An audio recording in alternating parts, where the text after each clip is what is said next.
जब भगवान राम और रावण के बीच भीषण युद्ध हो रहा था तब रावण ने देखा कि उसकी हार निश्चित है। रावण ने तब अपने भाई अहिरावण को सहायता के लिए बुलाया, जो पाताल लोक का राजा था और अति शक्तिशाली तांत्रिक विद्या में निपुण था। अहिरावण ने अपनी माया और छल के बल पर भगवान राम और लक्ष्मण को अचेत कर उनका अपहरण कर लिया। वह उन्हें पाताल लोक ले गया, जहां उसने दोनों भाइयों को बलि चढ़ाने की योजना बनाई ताकि उसकी शक्ति बढ़ सके।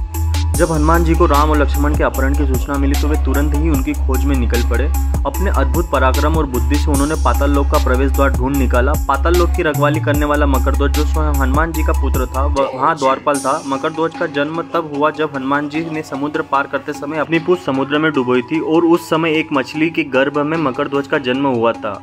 हनुमान जी ने मकरध्वज को पराजित कर पाताल लोक में प्रवेश किया। पाताल लोक में अहिरावण ने भगवान राम और लक्ष्मण तक बना रखा था और उनकी बलि देने के लिए 5 दीपक 5 अलग अलग दिशाओं में जलाए थे। अहिरावण की मृत्यु का रहस्य यही था कि जब तक ये 5 दीपक एक साथ नहीं बुझाए जाते हैं तब तक उसे मारा नहीं जा सकता था। हनुमान जी ने इस स्थिति का अवलोकन किया और तब उन्होंने पंचमुखी रूप धारण किया। इस रूप में हनुमान जी के 5 मुख थे, जिसमें से प्रत्येक का एक विशिष्ट उद्देश्य और शक्ति थी।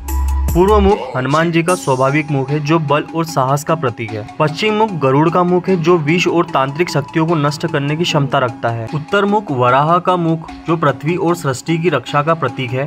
दक्षिण मुख नरसिंह का मुख है, जो दुष्ट शक्तियों का नाश करता है। ऊर्ध्व मुख हयग्रीव का मुख है, जो ज्ञान और विद्या का स्वामी है।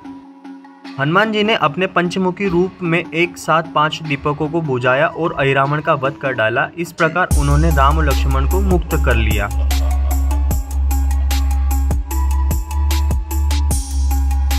हनुमान जी के इस अद्वितीय पराक्रम से भगवान राम और लक्ष्मण बच गए और इसके बाद रावण के खिलाफ युद्ध में राम की जीत हुई। इस घटना ने हनुमान जी की महाशक्ति और भक्ति को और भी गौरवान्वित किया। हनुमान जी का पंचमुखी रूप शक्ति, भक्ति और विजय का प्रतीक बन गया। पंचमुखी हनुमान के इस अद्भुत रूप के कारण हनुमान जी को पंचमुखी हनुमान के रूप में भी पूजा जाता है और यह कथा उनकी भक्ति, वीरता और बुद्धिमान का प्रत्यक्ष प्रमाण है।